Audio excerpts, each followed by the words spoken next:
Hello, hello. This is Fake the Nation, where we talk about news, we talk about politics, and where MLK Day couldn't come at a better time. I'm your host, Negin Farsad, and just when you think you have had it, you turn on a documentary about MLK and you're like, all right, let me just pull it together and try to make that dude proud, because, man, that entire generation of civil rights leaders had it so bad. So today, we're going to talk about why it's so hard for us to remember that perspective by discussing Greenland and the Peace Board. We'll talk about the new acronym AWFUL. Wait for it, because your eyes will roll. We'll also ask, do small houses make you happier? And finally, podcasting, what has it been and does it suck now?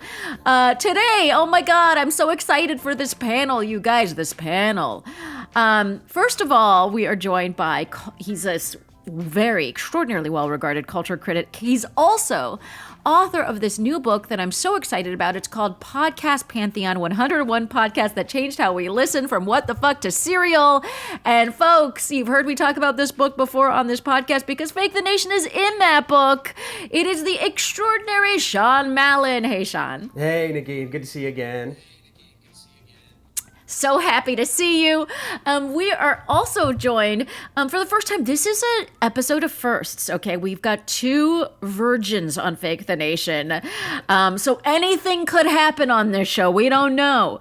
She is an actor with honestly too many credits to list here. She will also be at SF Sketch. No, it's true though. She's also at SF Sketch Fest performing her comedy musical this Sunday. It's called Wife Material, and you can see her on January 25th at Eclectic Box, again in San Francisco. You can see her on February 16th at the Hudson Theater in Los Angeles.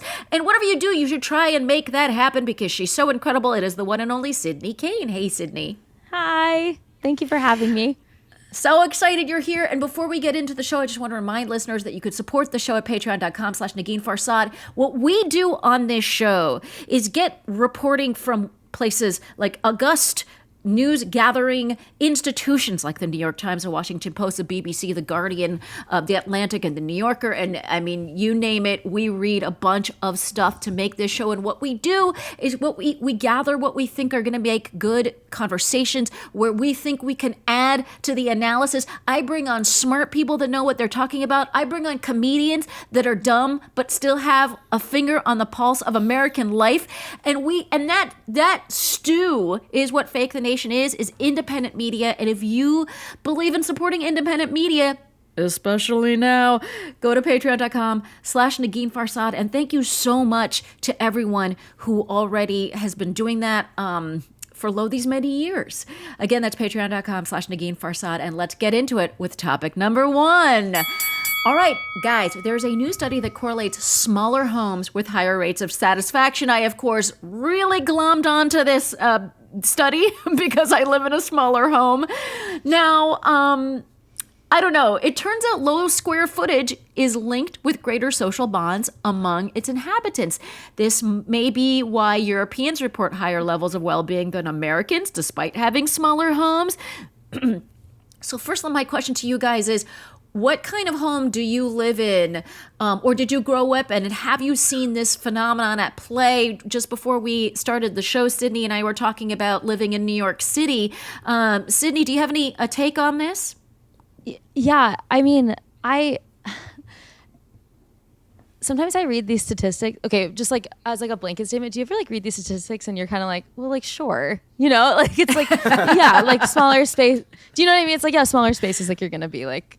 Yeah, I'm going to be forced to like talk cozy up with people. Yeah. Right. Like, I don't know why, but like I wrote down here, I was like, it's like Charlie and the Chocolate Factory versus like Kim Kardashian's like home, you know, it's like they all lived in one bed versus like Kim K's home, you know, like, so I don't know. I kind of, I guess it makes me think of like when COVID hit and I moved back home with my whole family, and like it was like the first time we were all under one roof. I have 2 siblings, 3 big dogs, and 2 parents, and one roof in Texas. Now our home is like a decent size. However, like we're like all fully grown now, and so it's like 5 fully grown people and 3 big dogs in this house, like quarantined.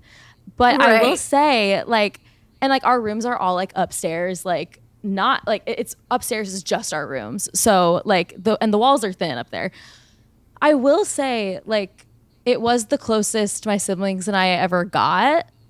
And so I don't like at first I was like, well, no, like I think like I live alone in New York and like I feel happy, but then I do think about like, you know, when I had roommates, whether or not they were like good roommates or not good roommates, was I happier? And I do think it depends on the person and the situation and where you are. And I think but I also, lost, like, it could unfortunately, my depend. point.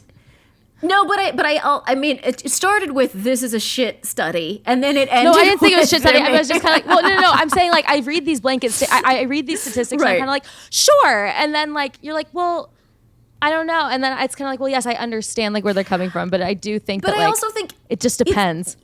Right. And I also think like one of the things that this study led me to believe, so I live in a small apartment in New York City, like a typical apartment in New York City. There's nothing like, you know, incredibly small about it. But like growing up, I lived in I would say an average to maybe slightly above average house in California. Everything in California is just supersized.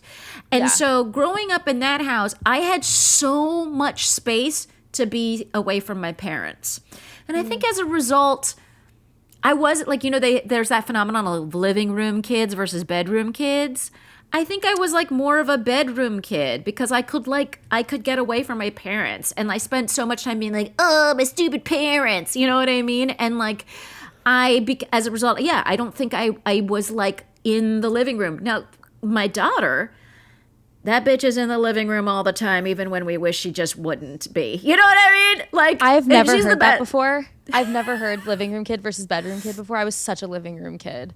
See, and I think that's great, and it's maybe why your siblings you were able to live with them as an adult during the pandemic. You know what I mean? I feel like that leads to this kind of like bond that they're talking about in this study. But Sean, you tell us, what's your situation? Well, I also live in a small apartment in Texas, but I grew up in a, like you said, a supersized sort of like California suburb home in a place out in the desert where no one was buying property. Like the water tank didn't even like, you know, provide water to us from LA County at the time.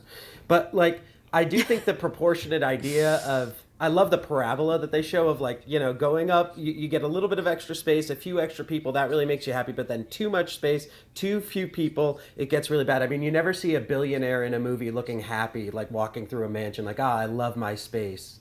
But I also, like my apartment is too small. I'm Jewish, my partner is Cajun, we have one bathroom. That's a really significant problem. And it hurts both of us. Like, we need one more bathroom. The guy, the person who writes the article talks about that, of like, he has one bathroom, he wishes he had a second. You know, I think about small things like that like, if we had apartments that were sized well enough to not just accommodate friends, but also like, have the amenities that we need without cutting. That's the first thing that goes, right? Whenever you see an old picture of a New York apartment, it's like the bathtub is in the kitchen for, you know, from the 1940s or something. Like, they just cut off the idea of privacy. So I don't know. I do think that if we designed apartments better or homes better, probably it would not be the issue that it is. But in lieu of that, better to be in community, I suppose. It seems to be working for like the Norwegians, the Scandies seem to enjoy it just as much as they do in South America. Although I will say one thing that felt very absent from this article was Japan. And Japan kind of notably has very, very, very small domiciles. Yeah. And I'm like, are they happier? I mean, they're not boning. They can't do population replacement. So, like, are they fucking that much happier in their tiny, tiny homes? I don't know. So can we throw Japan into the mix and then maybe this entire study falls apart? I don't know. Right? Yeah, no, it's a good question. Sorry, I think I'm like, can someone back me up here? No, yes. It's an issue. I mean, we went to Korea, and you're in extremely close, you know, quarters with other people.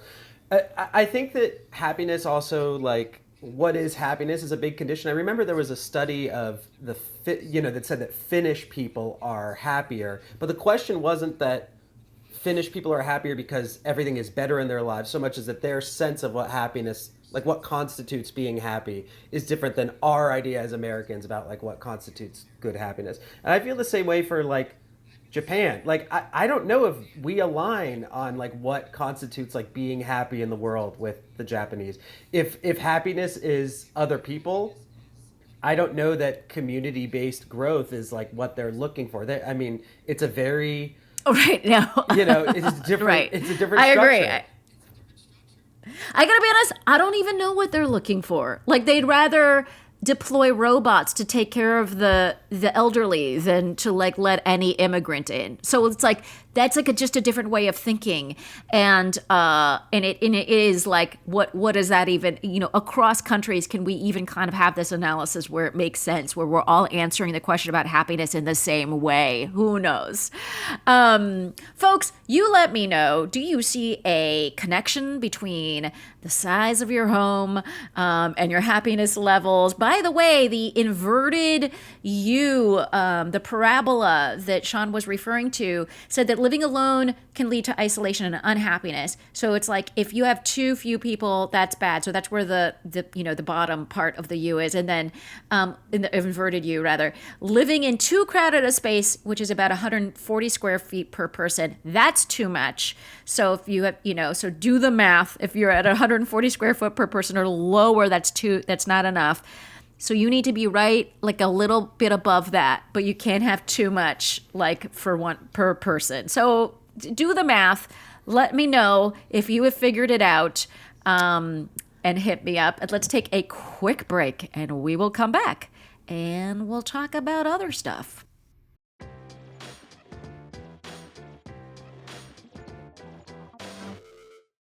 Hey guys, today's show is sponsored by Laundry Sauce, and this has been such an exciting sponsor because there's a lot of laundry that happens in my home. My husband is obsessed with doing laundry. He does it more than any human should.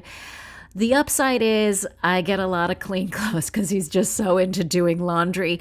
Now, what I have experienced with Laundry Sauce is a total and complete elevation of my laundry game. Why? Because Laundry Sauce is so like scent forward. I mean, that's like truly one of the reasons to get into what they're offering. They are a whole line. They have a whole line of incredible and amazing scents. For example, Austrian sandalwood, a perfectly rugged, warm, and earthy scent with notes of cedarwood, eucalyptus, suede, and amber. It's truly timeless and versatile. They've got Himalayan cashmere. They've got, oh my God, and they sent this like this sniff the thing with my order. They've got French saffron, which is the next one I'm going to try, but the one I'm super totally obsessed with at the moment is Egyptian rose, and yes, it comes in really delightful packaging. The Egyptian rose has this really beautiful rose smell, but it's like subtle, but it's great. It's just like slightly sweet, and it makes you feel like an adult. It makes you feel like you know what you're doing with your life. It makes you feel like, why have I not been doing laundry with Egyptian rose my entire life? Another one I'm obsessed with is Italian bergamot. Again, there's like this like sandalwood, or like this citrusy bright smell. I love it. I'm into it. I think the smells are incredible. And again, it just makes me feel like a bit of luxury, a bit of affordable luxury. It is a full upgrade. Like, you don't have to do laundry with the like garish packages and the kind of like chemically smells. Put that stuff behind you. Join the world of like luxury laundry by getting Laundry Sauce. Now, this is what I think you should do for a limited time only.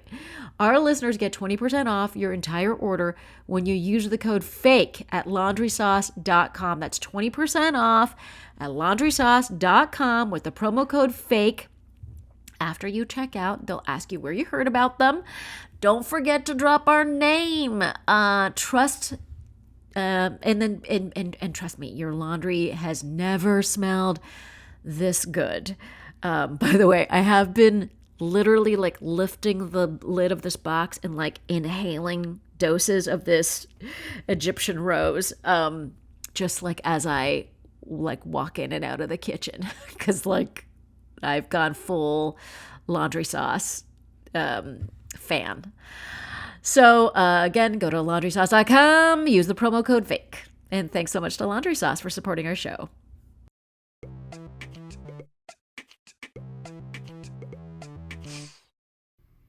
And we are back and we're ready for topic number 2. Oh my God, guys, this Greenland thing is out of control. Acquiring Greenland went from the idiotic musings of a stupid man who happened to be our president and is now a full stated mission of the United States. Part of why this is baffling is that we can open as many military bases we want in Greenland. It's like we already took their virginity. We can't take it again. You know what I mean? But this week, there's a few things have happened just like in the last, 36 hours. A text message came out that Trump sent to the Prime Minister of Norway saying, quote, considering your country decided not to give me the Nobel Peace Prize for having stopped 8 wars, plus I no longer feel an obligation to think purely of peace, although it will always be predominant, but can now think about what is good and proper for the United States of America. Denmark cannot protect that land from Russia or China. And why do we have a right of ownership? Why do they have a right of ownership anyway? There are no written documents. It's only that a boat landed there hundreds of years ago. But why? But we had boats landing there also. I have done more for NATO than any other person since its founding, and now NATO should do something for the United States. The world is not secure unless we have complete and total control of Greenland. By the way, the complete and the total and the control are capitalized. Thank you, President DJT. Then, okay, so that is like what I read last night. This morning I woke up to Carney, the Prime Minister of Canada, gave his little speech at Davos where he basically said the old world order where the United States determines shit, that's over, and we have to be very clear-eyed about that. And also, yesterday, as a result of all this shit, the stock market tumbled. Okay, but then also, Trump this morning fucking gave his little speech to Davos that was basically like, look, I'm not going to use force to take Greenland, although we could totally do that and we would be unstoppable. I'm not going to do that. But also, you guys better give us fucking Greenland. So it was a confusing speech. He also said something about the nuclear and something about inflation and having the best economy in the history of time or whatever. Just a bunch of... I tried to listen to the whole thing for the listeners here at Fake the Nation. But it was really, it was just his repetitive garbage. That requires so much fact checking that like listening to it becomes sort of useless. You know what I mean? So anyways, I know Cindy looks like her head is about to explode. Please explain to me why the face.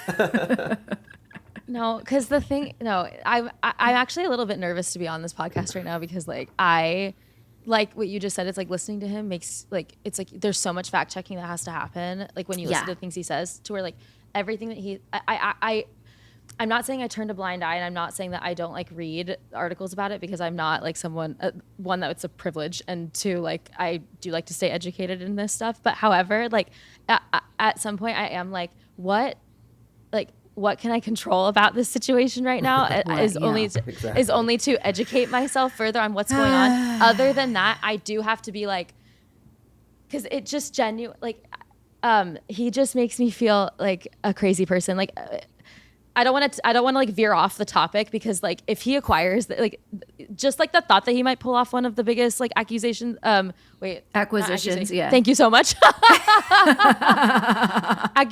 Acquisitions like in history, that would be like so fucking annoying. His by the ego way. like does it would be so annoying and also like so crazy, and like his ego, well, I don't know what would happen. I don't know. I don't think we've ever seen an ego like this in our lifetime. So I mean, Genghis Khan might beg to differ, but I don't know. Genghis Khan didn't have Twitter, or but also we didn't. He wasn't in our lifetime, yeah. Right? Like he his tweets are they're honestly as like coded as like Taylor Swift things, like the way he speaks and the way he talks, like all this stuff that he's saying right now. It's like what's real, what's not. I don't know. I feel like if I speak too much more on it, I'll talk in a circle. So that's where I'm at. I think I'm honestly scared. Thank you for being honest and vulnerable on this issue, because and especially when I heard the Prime Minister of Canada speak and talk and be like, this is fucking nuts, and the prior world does not exist anymore, and we have to admit that. I was a little bit relieved, because I also kind of felt like, hey, world leaders, why you sucking that dude's dick? What are we doing? Like, stop sucking his dick. Tell him what's up. You guys also have some kind of military, not as much as we do, let's be honest. But there's some stuff that you can do with some backing. Why don't you do it? You know what I mean? Let's put this man in his place. And this was and Emmanuel Macron also said some stuff about like he was like, I didn't realize we were doing imperialism again. I mean, mon Dieu, you know what I mean? But okay, so Sean, do you join Sydney in mind implosion? Yeah, or mind preservation. Well, I'm picturing Genghis Khan on Truth Social right now. Like, we are taking Mongolia, but like, I read in that piece, that David Sanger piece, that one of the theories is that we're trying to establish the like Golden Dome missile project, and I do understand the nature of like terror and fear. Like, my parents both lived through the Cold War, and this experience that Trump has, you know, being the age that he is, I think this fear of like, well, we need to take the seas. He's so obsessed with the ocean, the Panama Canal. He's taking Greenland. You know, we just went into Venezuela. The waters, you know, we're taking over the waters around Venezuela. Like, for him, it's all about preventing a Hunt for Red October situation coming up. Like, he's like, if we control the water, if we control the Arctic, we can't be bombed. All of that is total bullshit. And like, my therapist would say, it's about control. You can't control it. You know, some things just happen in life. There's nothing you can do. On the other hand, my therapist said you just can't control it. That's so funny. Sorry. On the other hand, I'm like, the one thing that I would like to see in Greenland, and I don't care who controls it, is like, they say that we don't know anything about the water, the sea. Like, we know less about it than we do about the surface of Mars. Like, yes. What the hell is up there? Are we talking The Thing style? Like, there's some aliens or some shit? Like, I do think it's inevitable that the U.S. takes control of some piece of it. We, like you said, Negin, and it says in the article, we do have some, since Truman, we have some say over how many bases we can install up there. I don't see why we don't just accept that offer. You know, Denmark said, we're willing to do that. Here, go ahead, go back in, build your bases up. Yeah. And if you need to excavate or drill or do whatever the fuck stupid military shit you feel you need to do exercises to scare the Russians, go for it. What did they say, like the 2 dog sleds thing in that article? Like, if you must, like, the country's military capabilities are limited to 2 dog sleds, is what Denmark said. That's so crazy. No one's He's also, by the way... Right. No one, Nuke. I know, which the capital of Greenland, by the way, for we're sickos who know that. I resent that I know the capital of Greenland. Don't want to know. Why do we know? You know what I mean? I spent my whole fucking life never paying attention to that hunk of ice, and now I have to like pay attention. I know that their population is 57,000. Like, why do I know that? This is so. Like, please take all of this geography out of my head. Yeah. Okay, here's another thing kind of related. He is also launching the Board of Peace, which, you know, we talked about this when, during the Gaza stuff. He was originally meant to oversee the rebuilding of the Gaza Strip, but now the charter is out. It makes no mention of Gaza, which has led to speculation that he's trying to come up with an organization that would compete with the United Nations. Guys, I'm so scared. no.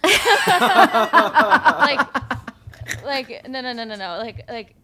think the question that you put in the email was like, how could this end? Like, literally, I was about to be like, bad. Like, how could this end badly? This ends badly.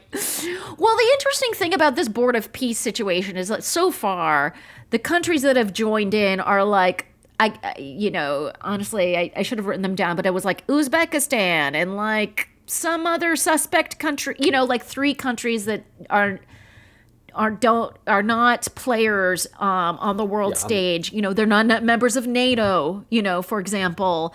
So this, we have a United Nations. We have an ambassador to United Nations. The United Nations is in New York City. We have like veto power on the Security Council. There's sort of like no reason to recreate this in any form, And by the way, I thought it was like good sign that Tony Blair was named to the Board of Peace when it was solely about the rebuilding of Gaza. But this feels like, I don't know, Sean, does it feel like just something that's going to take off, or is it just... I hesitate to believe that that's anything that we would participate in with any sort of like honest, like I don't think our mission is to spread peace over the world. That's not how I view like American imperialism. No? But like, when you mention Uzbekistan, unfortunately. No, very much unfortunately. Like, I like to travel, and I love to go to a country where everything seems to be just like working just fine. Norway is a strange one in this whole example, because you go to that nation and you're like, this is working perfectly. Everyone's doing just fine here. Everyone's got space. It's a beautiful country. Solar and wind power are happening, water power. What is stopping us? I get the feeling that all the nations that are trying to curry favor with us by participating, like Uzbekistan, they want to be a partner on the world stage. They want to be seen as an ally to avoid destruction or obliteration by Russia or some other, through tariffs by China. It all seems to me to be just another extension of business dealings, and bad business as usual for this president. It seems like we always fuck up the business aspect. And by the way, just a quick correction. Since I first heard about the countries that have accepted their invitations to the Board of Peace, Saudi Arabia has also joined, in addition to Turkey, Egypt, Jordan, Indonesia, Pakistan, and Qatar. They, by the way, have to. So I think part of the deal is that you have to pay. You're given a 3-year membership term. But permanent membership would be given to member states that contribute more than $1 billion in cash to the Board of Peace within the first year. Perfect. So it's like a pay-to-play situation. Again, so awesome. We're doing that so peace. Well. Yeah, pay for peace. Also, like, how is that money used? Like, what does that mean? Now, we're going to move on to more stateside stuff. But before we do that, I just want to give a quick update on Iran. Thanks to everyone who's reached out to me about Iran and like my family there. Luckily, I've gotten some communication from family there. The blackout is still in effect, but it's really, really hard to get in touch. But we have this, system of family reaching out to a cousin who's in Dubai, and that cousin sort of like is able to email me. We have like some time zone issues and like the little slivers of time where they can sort of hop on the internet are very, very limited.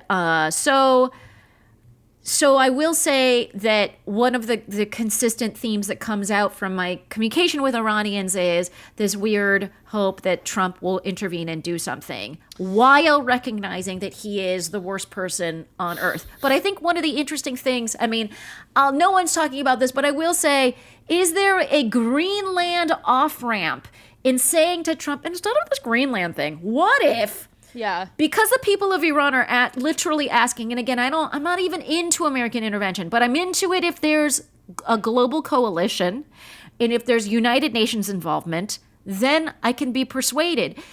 What if there is that global coalition? What if there is that United Nations involvement in saying to Trump, let's ditch this Greenland thing. What a snooze. What a dumb piece of like ice over there.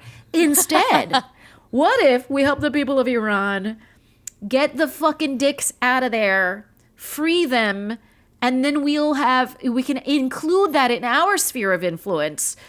I don't know. I'm thinking out loud, but these are the musings of just an Iranian who cannot be subjective on this issue because I have too many family members there.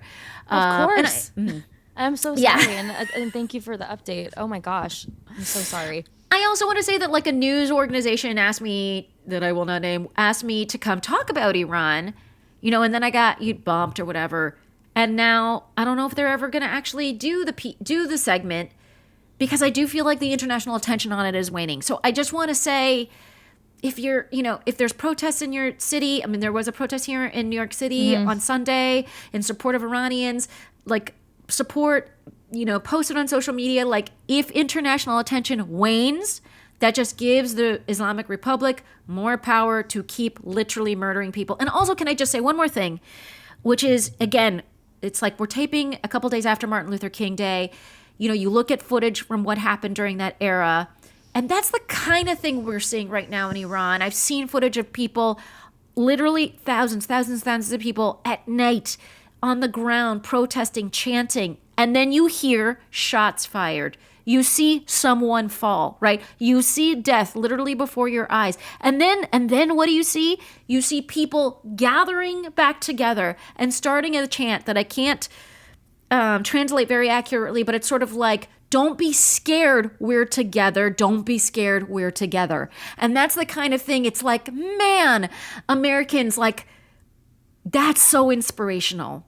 Mm-hmm. And in the face of literal death, they are not scared and they remain together. So what we need is international attention to keep putting pressure on that regime to stop murdering people.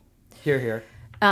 Just a little update, yeah. Yes, and on the song thing, they were doing that in Greenland as well, I believe, right? Something in that article said that they were also joining together in song as well. It's crazy. Yeah.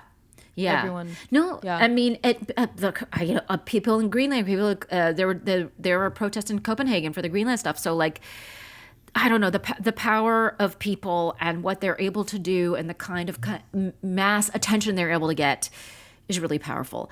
We cannot give up. We cannot give up. Let us move on to, let's go back to Minneapolis. Since the shooting of Renee Good by ICE agents in Minneapolis, we've seen the rise of a new term the right is now mockingly referring to, and apparently they started before Minneapolis, but it's kind of swollen.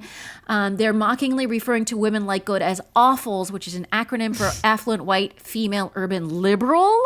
And I gotta be honest, white women have had it tough. First they're Karens, now they're awfuls. Men have been just as involved. So why are they targeting white women in particular? Sydney, do you have any theories? I'm really making Sydney so upset. No, you're not. I have the article open because disproportionately estrogenized is one of the craziest things I saw that. Naomi Wolf. I have ever heard in my life. Oh, that's good. Because I guess, like, listen, I don't think. Well, I guess I'm a little bit confused because here's where I'm at. I guess I'm confused because but is an awful a Karen? Do you know what I'm saying? I actually don't think so, right? Because I don't think that Karens are awfuls. They are awful, but I don't. No, and also Karens are sort of more tools of. Karens are also tools of the left. Like, I don't know what the Venn diagram of Karens and awfuls actually is. Like, how much they overlap. So is the awful our version of a Karen? Is that what that is now? Like, I guess for them, like something for them, like because I think that, like, I mean, wait, now I want to. I love to. I don't want to make sure I'm getting your words wrong. I do want to share that Naomi Wolf full quote. So Naomi Wolf was a person who used to be a liberal, who's now not a liberal or whatever. She wrote, "The smiles you see on their faces now say it all. White women long for all-out combat with ICE, who tend to be strong, physically confident, masculine men, because the conflict is a form of physical release for them." Because I guess nice, sexy. Sean, our dudes our liberal dudes just like so puny and like not hot and not mask enough. We're weak. We're wait, yeah, like also like wait, what do they think that we're not? Do they think we're not fucking? Like, I'm so confused. They think we're not fucking. They think we're not fucking. I just think like. You said, what do you think of this fear of white liberal women? I'm like, well, listen, like yes, I would say white women are scary, but like, I think that like, I think that they're just like, they're so pathetic to be. It's just, this is such a pathetic thing. Like, it's so sad. It's pathetic. It's literally like, why are you trying to make something out of this tragedy? Like, yeah, I think that's the disappointment that I'm feeling is like, what are you talking about? Can we talk about the issue at hand that actually happened? And like, why is this what's stemming from that? And I'll give you some numbers to why this is maybe what is stemming from it. 17% of all voters last year were white women with college degrees. And that now matches the 18% who were non-college educated white men. So they're like a voting bloc that the Republican Party in its current form, or I shouldn't even say the Republican Party, but like the MAGA base finds annoying because they are as, politically powerful as non-college educated white men that form the basis of MAGA. Exactly. And Kamala Harris actually expanded the Democratic lead among that group, winning 58% of their vote compared with Biden, who won 54%. So that was like one of the few bright points of what Kamala was able to do, was to expand with that group. So I don't know. I mean, Sean, does that kind of explain the fear? Yeah, exactly. I think you have it right on. I was living pre-pandemic. I was living in LA, in California 25 now, California 27 in the Santa Clarita Valley. That's where I grew up. That's where I am now. And at the time, they were trying to flip this district. And, the district successfully flipped for the first time in many years. It's been a purple district a long time, but they flipped it blue, and it was for Katie Hill at the time. And I went canvassing at the time for Katie Hill, and I will tell you that the canvassing block was almost exclusively fundraising affluent white women at that time, white liberal women. I mean, they have a right to be scared, because if you've ever been to a fucking bake sale, you know that it's the white women who are bringing in money. Like, they are helping. And this idea that they could represent an active threat to like Republican control of, local government is, I think, a valuable threat. White women are very powerful canvassers, very convincing group of people. And when their heads are on straight, because, sometimes you have the affluent white conservative, that's another, they supposedly helped to put Trump in the presidency in 2016, white women, the Karens of the world. So I think they're just trying this little tit for tat to see if they can demonize this group in the same way that they demonized woke. The idea of wokeness becoming evil is the same as like white liberal women becoming awful. Yeah. I just like the liberal women will divorce. Elon Musk said like liberal women will divorce their husband and only let him see his children once a month and cry about how ICE hurts families. What? What? Poor guy. Poor divorce energy. What? Like, I'm literally like, okay, let's talk about threading for one moment. Like, it's like, so like in improv, you know how you like, it's like, you don't want to go A to B, you want to go like A to like D or whatever. Yeah. Like when you do like word association as like an exercise, not to connect this to comedy, but like this is actually like A to Z thinking. Like it's crazy. It's like crazy. Actually, no. It's not A to Z. It's like literally, it's like A to colon. It's not even letters. It's fully going somewhere else. I just like, it's like you have actually two separate subjects. Yeah. And two separate things that are not the same and that don't correlate with one another. And you're somehow connecting it to someone because someone was killed. By the way, but I think, like, Sydney, this is one of the most, like, brilliant solutions we've heard on Fake the Nation, which is that the MAGA leadership needs to take improv classes to understand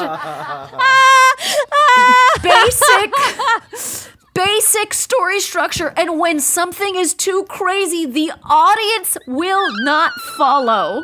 Right? No, yes, exactly. I'm like, wait, we need to get a dramaturg in here. I need to know, like, this plot point does not make sense. Like, people will get confused. I think we just need to work on clarity. And, like, actually, no, this is a good point, actually. And this is what I have to say. This is, like, men, and it's, like, these scary, misogynistic fucks are just, like, it's, like, if we actually just take a second and you think inward and you're, like, where am I, what am I actually upset about? Yeah. I think you'll be better. But the thing is that they don't do that. We need improv classes. We need Sean's therapist out there. Me coming on a political podcast like this, not knowing, like me not being, I don't think I talk about politics ever at all, like ever publicly. I think I'm doing okay, but like you're doing fantastic. You say I had one of the hottest takes on it. I'm being saying, yes, I do believe that these Republicans need to take improv class. Oh my God. Okay, folks, let's move on. I like to end this. I'm trying to end these little political segments on something positive. And I found some crime data that I felt so excited about that I have to talk about, because contrary to a lot of the like shit TikTok reporting, which is not reporting, which is people doing anecdata. New York City crime data for December 2025 revealed the lowest ever for a single month. Major crime fell citywide. Significant decreases in murders, robberies, burglaries. 2025 was the safest year ever for gun violence in the great and grand city of New York, with the fewest shooting victims in history. Subway/transit robberies hit their lowest levels in history, making the subway the safest it's been since 2009, if we're excluding pandemic years, because those were rough. But anyway, safest it's been since 2009. I just wanted to end with a piece of good news. And I know that's very New York specific, but New York ends up taking a lot of the oxygen when it comes to crime discourse. Absolutely. So recognizing the reality, I think, is important on a national scale. All right, quick break, and then we're back. And we are back, and we're ready for topic number 3. And guys, we're so lucky to have Sean Malin on the show today, because Sean, like I said before, is the author of Podcast Pantheon, 101 podcasts that change how we listen, from what the fuck to Serial. He has spent umpteen hours focusing on what podcasts should make the list and why. Full disclosure, one of my greatest honors is that this very podcast is on the list. Now, barring Sean's judgment or misjudgment with respect to Fake the Nation, what qualities, Sean, go into a show that is in the Podcast Pantheon? Yeah, the criteria were, number one, it needs to be innocent of like the crimes of hate against other people, basically. I mean, we have to think about this in the context of like the art that survives. Art that survives is things that everybody wants to consume. You know, Star Wars lives for a long time for a reason. It's innocent of the crimes of its fans. I think that same way about podcasts. Like, if these podcasts have done more harm than good in the world, they're gone. I say that at the beginning of the book. But then another thing, and the article that you sent us from Defector, Alex Sujong Laughlin, who is one of the co-founders of Defector, and she was a producer on Normal Gossip and a co-founder of Normal Gossip. She talks about in her article in Defector about where podcasts are at, that we really don't have, we're seeing a downward slope in like people's hard work when it comes to podcasts. Yeah. And that's a really scary and weird thing. Like to see how many hours it takes to produce a podcast, 30 hours, 50 hours. I talked to the people who make 20,000 Hertz. They say it takes them 200 hours of manpower to make their podcast. So like, if we keep going the lazy route, you know, those podcasts are going to take over everywhere. And the book was anathema to that, an antidote to that. These are podcasts that require hard ass work from hard ass working, you know, podcast laborers, audio functionaries it's not just their vocation, it's also their occupation. Mm-hmm. That was a very big deal. And it is, you know, I think that's one of those things that it's interesting, because I think of like, you know, like the chat shows, right? Like it's a couple of people chatting, and you know, you kind of don't know where the conversation's going to go. That seems to be like so much of what's in the marketplace right now. And I'll just say in defense of also having a chat show, that like I think of Fake the Nation as shitty chat show plus. It's sort of like, you know, when you have to go to a dinner party and you go to the wine store and you don't buy the cheapest bottle of wine, but you buy the second cheapest bottle of wine. That's Fake the Nation. You know what I mean? Like it's not like, because I do have to read a full shit ton to be able to keep like track of what's happening in the world, to be able to like speak on it with any kind of authority. Sure. That said, totally. It's like, you know, and then, you know, we do research. You guys get a full docket of things to read and like think about or whatever. And so there's like that kind of work that goes into it. That's it. I mean, it does not take me 200 hours to put together an episode. That would be crazy. And so, but there is like a general like level of upkeep that is frankly laborious. But I do feel like the world of chat shows has really dominated. I mean, like your list, from what I recall, was sort of full of those kind of beautiful, highly produced shows that really changed audio. I mean, What the Fuck is maybe, like, there's obviously many exceptions. Like, What the Fuck is one of those exceptions, right? Where it's just Mark Maron shooting the shit with someone. What was your balance, Sean, in like coming up with this list? we did, there's like 44 originally there were, I think, 44 genres represented in the book. I think it might be down to 37 or 38, but like, even you, Negin, with that one level up, you have no idea how much just doing like the second most amount of work distinguishes you from like the bottom of the barrel, the chat shows where people go in with no preparation. I mean, Sydney, you're a comic. How many times have you had to go into a podcast and you see just like, they have no idea what they're going to talk about. We're going to wing it. We'll just do this or that. There's no preparatory material. They're not giving you any kind of instructions. I've done a million of those. I've seen and listened to a million of them. It's a common thing all over the world. Honestly, I haven't really like gotten to the podcast that like I'll get pitched. I have an amazing publicist that's helped me with this show because it's kind of like just starting. I'm like new to comedy kind of. So I actually haven't gotten to go on a lot of comedy podcasts, but the ones I have been honored to go on have actually been quite good. However, I do know of the ones that are like not very well planned and stuff, or like the structure just like isn't really there. And it's not that it's just there's a reason why like that. Oh no, actually wait, so sorry. I have done a couple of those and I have had to like leave the conversation. Sorry. I forgot I put that in the back of my brain because that was like 2 hours by the way. And I'll never get back. And like also I just nothing against white men, but also like I just a white guy with a microphone on a podcast. Like I like to see more of less of that. I'm happy that there's starting to be more of less of white men with podcasts because I listen to like a lot the chatty podcast. I guess what you're talking about. I was trying to think of like the podcasts that I listen to and like they're all comedy. Like Las Culturistas, Ride, Handsome Pod, Office Ladies, which I saw was on your list, Sean, was actually the first podcast that I listened to. Really like actually like actively like listen to because during COVID, that's I think when it started. And like that's how like I learned a lot about like I love The Office, but also just like I don't know, like how TV gets made and like it's just like an inside like scoop on like how it works, but it's also still chatty. So I guess what I'm saying is, but then it's like when I do live alone sometimes and like these chatty podcasts like I love Giggly Squad too. Like I think that they're so funny. It's like I feel like they're like friends in my living room. So well, like, I think and that is I think really of something I wanted to get to, which is the friends in my living room phenomenon. And I wonder if because like one of the things, and I talked about this, it's funny because one of my, I think New Year's resolutions for 2025 was that I wanted to listen to fewer podcasts. And part of the reason that I want to listen to fewer podcasts is not the ones that made it to Sean's list, which by the way, I think by and large are kind of do represent the kind of cared for podcast, right? But the ones that feel like a messy mess of just you're listening to people because you don't want to be alone in a room with your thoughts.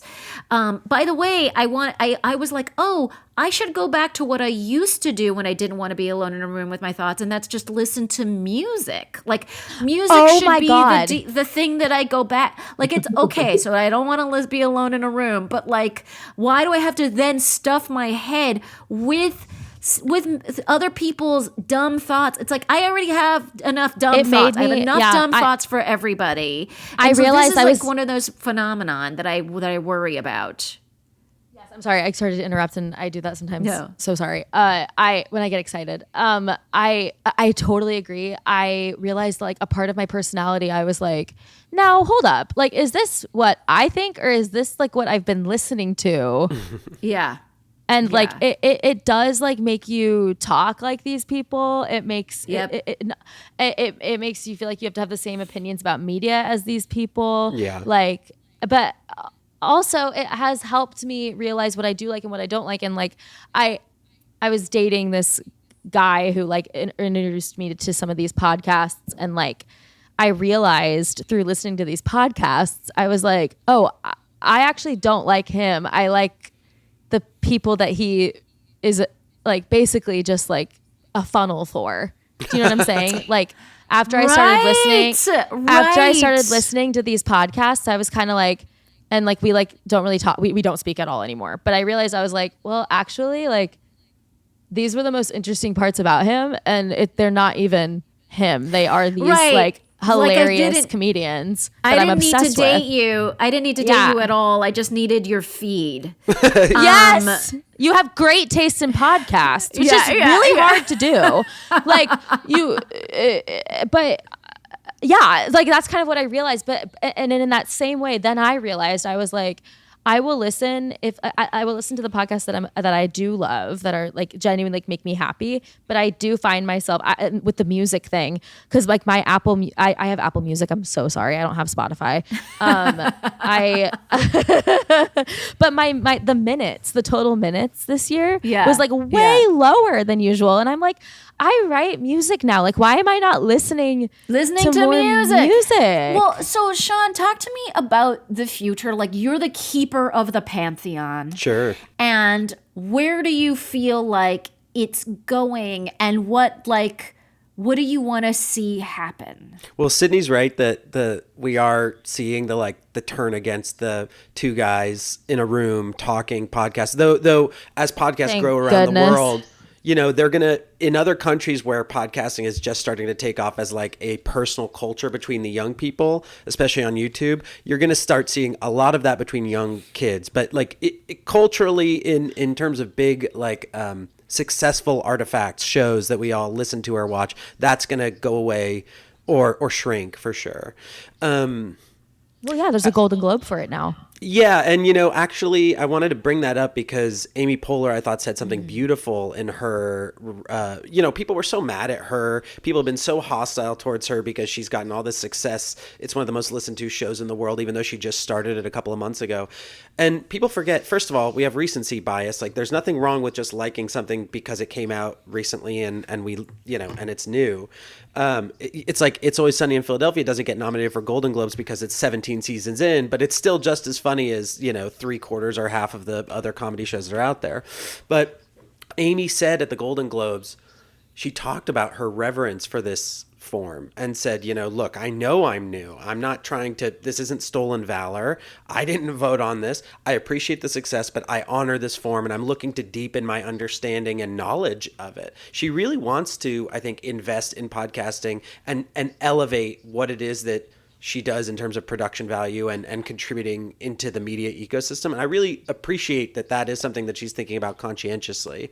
I don't get the sense that that's the case for a lot of the people who are like on the list of 25 potential nominees that were like culled from listener stats from, you know, God knows where, some sort of like faux Nielsen organization that's sort of like half owns Penske Media, which half owns the Golden Globes, et cetera. So I don't know that the awards reflect necessarily like where podcasting is going or where it is, but I think that was nice of Amy to say. Now, in terms of where like the future is, I don't know that it's entirely hopeful. I'm a person who is cautiously optimistic about most things in podcasting. I do think that there's a lot of trends that we have not seen anything of. I mean, the world of art in podcasting is so underexplored, like audio as art, audio as a thing that really shifts and shakes culture. We've seen a little bit of it. Serial has done some of it. You know, Conan O'Brien did a little bit. These like sort of mega changes in the way that things are disseminated. It's going to be harder on YouTube. It's going to be harder on Spotify. You know, Netflix announced the other day that they are starting to put original video podcasts on their platform. Pete Davidson is going to have one. I think that's a wonderful idea. I think that means that all streamers are going to go that way, and it's just going to create an even larger and wider ecosystem for podcasters. A rising tide floats all ships, I think. And then also it's exciting. Oh, sorry. No, please. But I would say also, like, in terms of like the rise of video, like, you're right. I mean, you know, Radiolab can't really exist on video. Right. Then it's like an extraordinarily expensive prestige cable series, right? Like, that's what one of the beauties of audio is, that you're able to do it like, and create something beautiful with like high production quality in audio. And that could also even be maintained through a patronage system, you know, the way a sort like symphonies are or whatever. But like, it's not, you know, once you start putting video onto that, it like becomes so difficult, which is why the streamers, it's like, okay, so it's going to be Pete Davidson on a mic with like some other guy on a mic. Like that's okay. You can do that on Netflix for sure. That's fine if that's what you want to look at. Also, why do you need to look at that? That's weird, but okay, if you need to look at that, so I mean, I don't know. I get it, but it's funny to me because part of the reason I went into podcasting is I was like, oh, how great that we don't have to think about video. You know what I mean? I do think though it has 10 opened years ago, Negin. I do think that it has opened though. Like there are some people who like, not to be like, well, there are some people who like my friend, I have a couple of friends who are like, they can't process what people are saying if they're just listening, but if they watch them say it just hits different. It hits different. But I totally do understand what you're saying. I also think with Sean saying it's an amazing opportunity and it's going to like expand the platform of just different artists. I do think that there's like a talent with talking, like being entertaining to listen to, and it's like that's why like that's why I think Good Hang is so good, because Amy Poehler is in fact, not only is she like a brilliant comic, she's a fantastic person and a brilliant like interviewer. Like she's so good at it. Like, and there are some people, and that's why I think it's kind of crazy, because it's like there are some people who are just good at things, and when they start doing the thing and it works out, it's like there's a reason why that happens. It's like she is just a natural at it. Like not to diminish what the chatty absolutely shows are doing. Absolutely no, but I understand, but I totally hear what you're saying though, and it's it's interesting, but I lost my point. I'm sorry. Never mind. Continue. Well, Sean, any final thoughts on podcasts? Yeah, I mean, I'll just say, Negin, that like your show and many shows that started in the audio era and that don't necessarily need the video component, many of them, not all of them, but like audio is always going to survive and thrive in the same way that music continues to survive and thrive, right? Like I'm still listening to Handel all these years later, or Tchaikovsky or whatever. Like these things don't just disappear just because like new media comes to they don't supplant them. I don't fear video podcasts because it's a completely different genre, a different experience. Like my partner has to read the maps physically. If she asks me for directions, she's on the phone. I have to hand the phone over to her to figure out where she's going. I'm audio based, it's a completely different experience. And those people are never going to go away because they're just a different type of human. Like listeners are always going to exist and podcasts will survive. And also it's interesting because that you said that it is such a different genre, because some of these video podcasts, it's like you watch how like they react to one another and like how the clips are edited. It is just like a different art form. Whereas like there are podcasts that I would rather like listen to, because like what I'm finding entertaining is actually just the audio component of it rather than like what am I watching, like I feel like I was like I told you I think off recording, you are so good at talking that like it's like the way you speak is so entertaining, and the cadence of what you have is so entertaining, to where it's like not saying I don't think it'll translate on video. I think that you're very expressive and very funny, but like you're exactly. You don't need it. I don't need it. You don't need it. And not saying that video podcasts need video because they're not entertaining. Like I'm not saying that at all. I'm just saying like I do think that there is a difference between an audio podcast and a video podcast, and I think it's cool that we have found that as well, and that we're continuing. All right. That. Well, you know what, guys, you may have turned my opinion of the video experience for podcasting, folks. That is the end of the show, and I would love for the people of Fake the Nation to follow you and all the wonderful things that you both do. Sean, can you remind us about your book and where people can find you in general? Yeah, please. So the Podcast Pantheon, 101 Podcasts That Changed How We Listen, from WTF to Serial, is everywhere that you buy books. We were a #1 bestseller across several Amazon categories in September. It's doing very well. This is the first master canon guidebook to the wide world of podcasts. You can buy it anywhere you buy books, chroniclebooks.com, Barnes & Noble. Amazon has some cheap versions. I saw a really ripped up copy on eBay in the UK. That's probably going for a cheap amount.